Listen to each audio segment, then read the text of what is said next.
नमस्कार दोस्तों। आपने अपने हिस्ट्री की किताबों में पढ़ा ही होगा फर्स्ट ओपियम वॉर के बारे में और सेकंड ओपियम वॉर के बारे में। तो आज वीडियो में यही पढ़ेंगे ये ओपियम वॉर है क्या और किस किस कंट्री के बीच हुई ये ओपियम वॉर और क्यों हुई।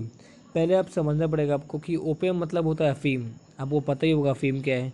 एक प्लांट से इसको बनाया जाता है अफ़ीम को। तो स्टार्ट करते हैं आज की वीडियो को। पहले स्टार्ट करते हैं अपने बेसिक से। उस समय एक किंग डायनेस्टी हुआ करती थी चाइना में। एक किंग डायनेस्टी चाइना को रूल करती थी 1912 तक। और 1912 के बाद इस किंग डायनेस्टी का रूल चाइना से पूरी तरह हट चुका था। ये है बेसिक। अब स्टार्ट करते हैं अपनी कहानी से। अंग्रेज लोग चाइना के साथ व्यापार करना चाहते थे, ट्रेड करना चाहते थे चाइना के साथ, और करते भी थे। पर इससे दोस्तों अंग्रेज लोगों को कुछ फ़ायदा नहीं होता था। अंग्रेज लोग चाइना से टी और पेपर लेके जाते थे ब्रिटेन में, और इसमें अंग्रेज लोगों को कोई फ़ायदा नहीं होता था वैसे। तो अंग्रेज़ लोगों ने इसका सलूशन निकाल लिया। अंग्रेज़ लोगों ने स्टार्ट किया ओपियम को ग्रो करना, अफ़ीम को ग्रो करना है इंडिया में। उन्होंने स्टार्ट किया अफ़ीम को ग्रो करना इंडिया में, और इंडिया से अफ़ीम लेके जाते थे और चाइना को बेचते थे, और वहीं से पैसा कमाते थे ये अंग्रेज़ लोग। इससे बहुत प्रॉफिट होने लगा। इससे अंग्रेज़ लोग बहुत प्रॉस्पर होने लगे इस अफ़ीम को बेचकर। और दोस्तों अब धीरे धीरे चाइना के लोगों को भी लत लग गई इस अफ़ीम की। और चाइनीज़ गवर्नमेंट ने फिर एक दिन ऑब्ज़र्व किया कि इससे बहुत पैसा जा रहा है उनका। क्योंकि पहली बात तो ये अफ़ीम को ख़रीदने के लिए बहुत पैसा लगता है, और इस अफ़ीम को ख़रीदने के बाद चाइना के लोगों को लत भी लग रही थी इसकी। तो दोस्तों फिर चाइनीज़ गवर्नमेंट ने एक कदम उठाया।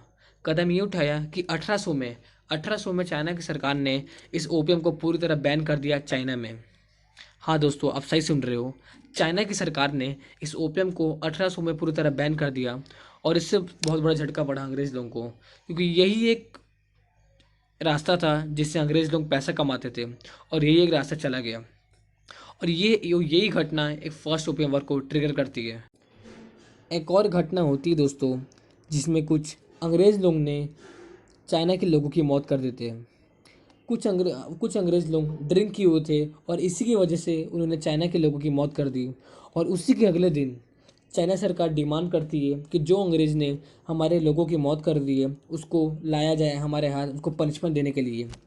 पर दोस्तों उसकी दूसरी तरफ अंग्रेज़ लोग ने डिमांड करते हैं कि उसको पनिशमेंट ज़रूर मिलेगी, पर ब्रिटेन में मिलेगी, चाइना में नहीं मिलेगी। तो पर चाइना की सरकार चुप नहीं बैठती है।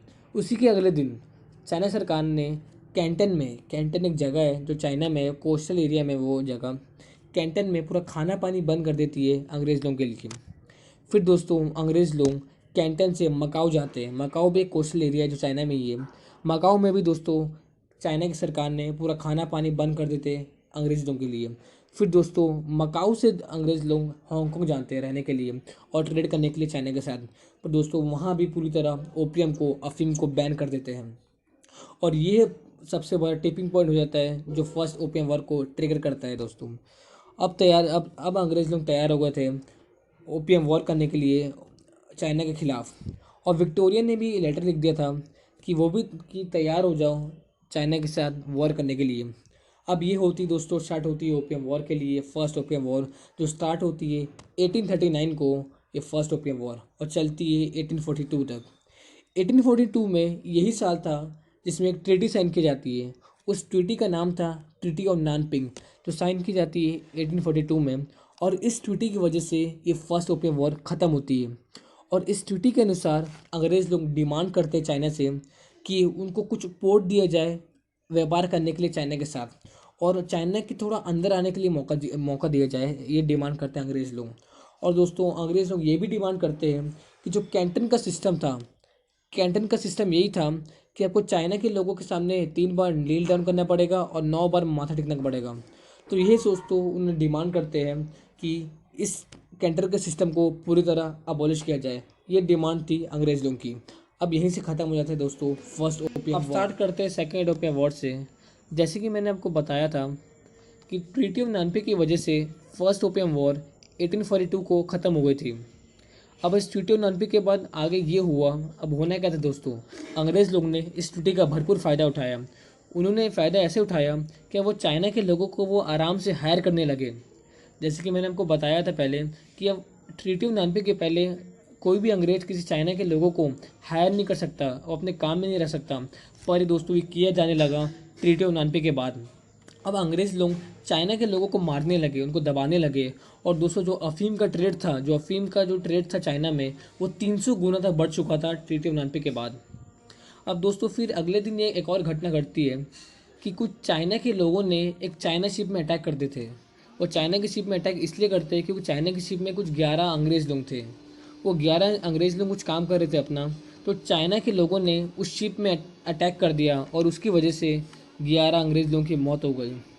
फिर दोस्तों अगले दिन ही अंग्रेज़ की सरकार चाइना सरकार से डिमांड करती है माफ़ी मांगने के लिए। मतलब चाइना सरकार को बोलती है कि अब इस जो ये घटना घटी है इसके लिए अब माफ़ी मांगो। पर चाइना सरकार इससे माफ़ी मांगने से रही, वो माफ़ी नहीं मांगी। फिर दोस्तों यहीं से एंट्री होती है फ्रांस की। फ्रांस के एम्परर नेपोलियन थर्ड ने ऑर्डर किया कि जंग छेड़ दो चाइना की टूवर्ड्स। और जो विक्टोरिया थी, जो ब्रिटेन की प्रिंस हुआ करती थी, उन्होंने भी ऑर्डर किया कि चाइना के खिलाफ जंग छेड़ दो। अब यहीं से शुरुआत होती है दोस्तों 1856 की सेकेंड ओपियम वॉर, और ख़त्म होती है वो 1860 में। अब दोस्तों इसके बीच एक ट्रीटी साइन होती है, उस ट्रीटी का नाम है ट्रीटी ऑफ तित्सिन, जो 1858 में साइन होती है। इस ट्रीटी ऑफ तित्सिन के मुताबिक अंग्रेज़ लोगों को 11 न्यू पोर्ट मिले गए, मतलब 11 और न्यू पोर्ट मिले गए अंग्रेज़ लोगों को ट्रेड करने के लिए, व्यापार करने के लिए चाइना के साथ। और दोस्तों कैंटन का सिस्टम वो पूरी तरह एबॉलिश कर दिया गया। कैंटन का सिस्टम यही है कि 3 बार नील डाउन करना और 11 बार माथा टेकना चाइना के लोगों के सामने, और ये कैंटन का सिस्टम पूरी तरह एबॉलिश कर दिया गया। जैसे कि मैंने बताया था ट्रीटी ऑफ नानपे में कैंटन का सिस्टम कुछ कुछ जगह में एबॉलिश किया गया था, पर ट्रीटी ऑफ तित्सिन की वजह से कैंटन का सिस्टम पूरी तरह अबॉलिश हो गया चाइना में और कैंटन के शहर में भी। अब दोस्तों एक और इसमें मेन डिमांड थी कि अफ़ीम जो चाइना में पूरी तरह बैन था उसको बैन ना किया जाए, और चाइना सरकार को ये करना पड़ा। चाइना की सरकार ने घोषित भी कर दिया कि अब ओपियम चाइना में बैन नहीं है। अब वो बैन नहीं है, वो आराम से ट्रेड कर सकते हैं और अंग्रेज़ चाइना में आराम से आ सकते हैं। इस ट्रीटी ऑफ तित्सिन की वजह से चाइना सरकार को बहुत बड़ा लॉस झेलना पड़ा, और ये ट्रीटी ऑफ तित्सिन मान लो एक मसीहा है ब्रिटिश लोगों के लिए। यहाँ से ख़त्म हो जाता है second opium war. Typing rebellion में ये हुआ कि अब लोग समझ चुके थे जो किंग डायनेस्टी है, जो चाइना को रूल कर रहा था उस समय, वो चाइना के लोगों को नहीं बचा सकता अंग्रेज़ लोगों से। तो इसलिए दोस्तों चाइना के लोगों ने ग्रुप फॉर्म करना स्टार्ट किया। उन्होंने ग्रुप बनाए रेबेलियन करने के लिए किंग डायनेस्टी के टुवर्ड्स, क्योंकि उनका मेन एम ये था जो किंग डायनेस्टी है जो चाइना का रूल कर रही है उसको हटाने के लिए। और पर दोस्तों ये अनफॉर्चुनेट नहीं हो पाया, क्योंकि जो अंग्रेज़ लोग थे वो किंग डायनेस्टी का उन्होंने साथ दिया। उन्होंने किंग डायनेस्टी का साथ इसलिए दिया क्योंकि अंग्रेज़ लोग समझ चुके थे कि किंग डायनेस्टी बहुत कमज़ोर पड़ रही है, बहुत कमज़ोर है। अगर वो किंग डायनेस्टी अगर चाइना में रहेगी तो जब तक जो अंग्रेज़ लोगों का जो कंट्रोल रहेगा ना चाइना में, वो बहुत रहेगा। तो इसलिए उन्होंने सपोर्ट किया किंग डायनेस्टी को, और किंग डायनेस्टी को सपोर्ट करके वो जो रेबेलियन हो रहा था उसको सप्रेस किया, उन्होंने दबाने की कोशिश की, वो चाइना के लोगों को दबाने की कोशिश की ये अंग्रेज़ लोग ने। तो यही ख़त्म होता ताइपिंग रेबेलियन का। ज़्यादा कुछ ताइपिंग रेबेलियन था नहीं। तो मैं आशा करता हूँ ये वीडियो आपको पसंद आई होगी। मिलते हैं नेक्स्ट वीडियो में, जब तक के लिए धन्यवाद।